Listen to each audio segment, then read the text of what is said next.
There are two basic philosophies of how man ought to be governed.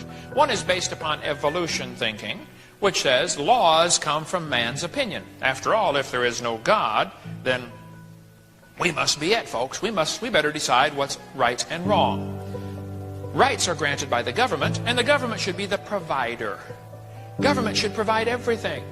That's really based on evolution thinking. It's called a democracy. And democracies are terrible forms of government.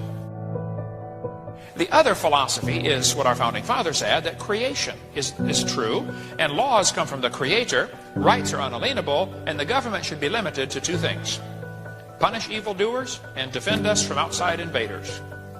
Those are the only two legitimate functions of government. They should not be involved in welfare, they should not be involved in education. Second plank in Karl Marx's manifesto was a heavy progressive income tax. Don't get me started on that one. We have a long 30-page letter we can send you on that one. Send our office a few bucks to cover copies, and we'll send you our 30-page letter about this topic right here.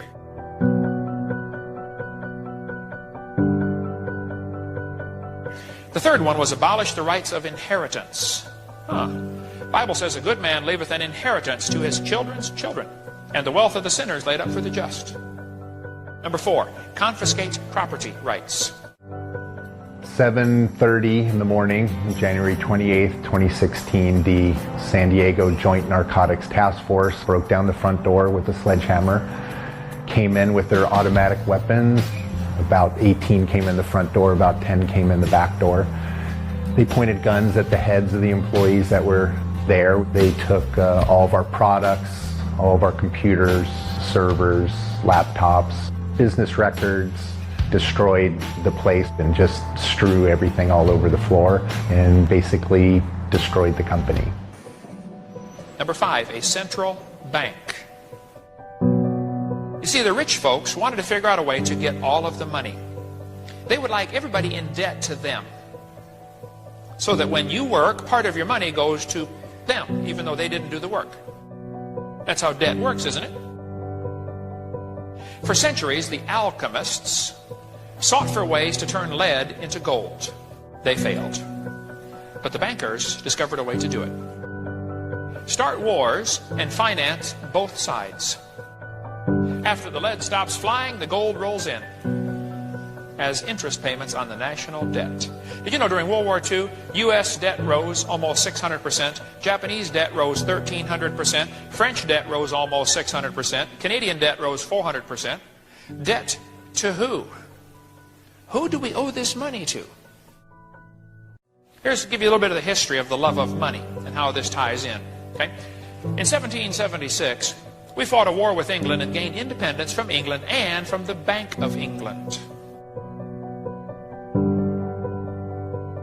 Only Congress had power to coin money.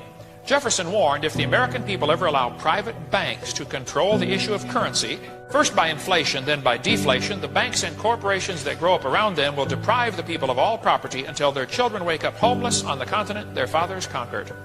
In 1792, Alexander Hamilton established a 20-year charter with the Bank of England.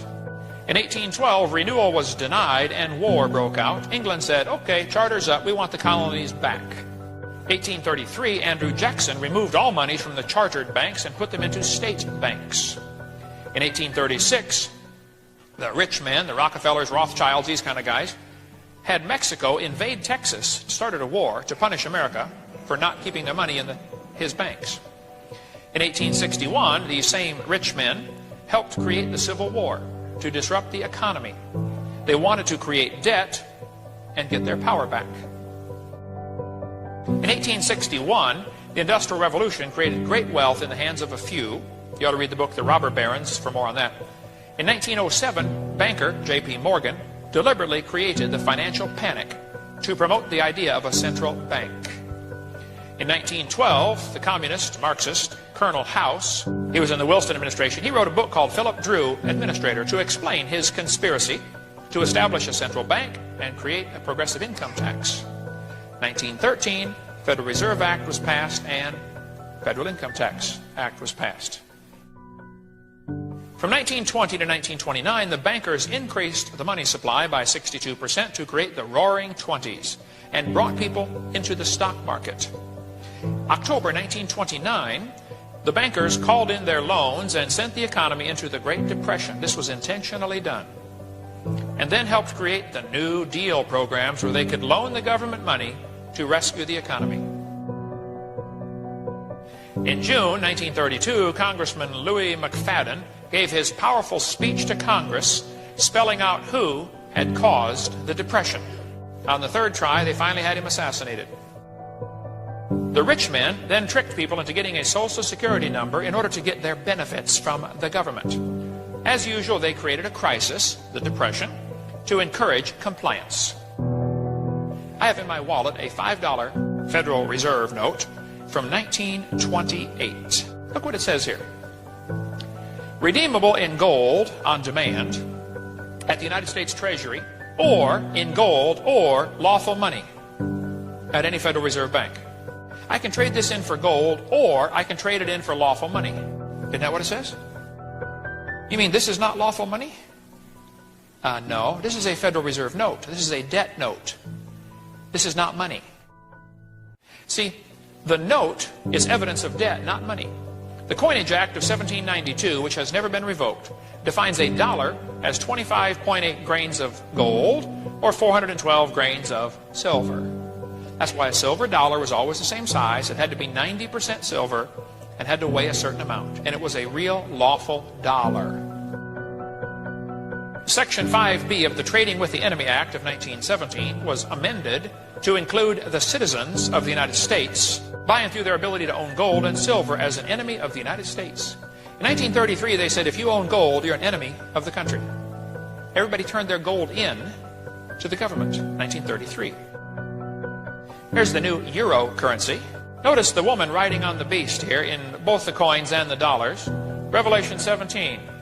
He carried me away in the spirit into the wilderness, and I saw a woman sit upon a scarlet-colored beast, full of names of blasphemy, having 7 heads and 10 horns. Interesting. Basically, they took away our gold and gave us paper. Next, they're going to take away the paper and give us plastic, where you have to have a record of the transaction. There's no record of a paper transaction. Now, with computers, there can be a record of every transaction that's made. Finally, they're going to take away the plastic and put a mark in the hand or forehead. Coming soon. The Bible says in Revelation chapter 13, He causeth all, talking about Satan, He causeth all, both small and great, rich and poor, free and bond, to receive a mark in the right hand or in the forehead. This was prophesied 2,000 years ago. And he said, without the mark, you cannot buy or sell. And it will get to the point where if you don't have a chip in your hand or your forehead, you don't go in the store. Well, that's interesting. That's also going to make it kind of easy to track people that the government's looking for, isn't it?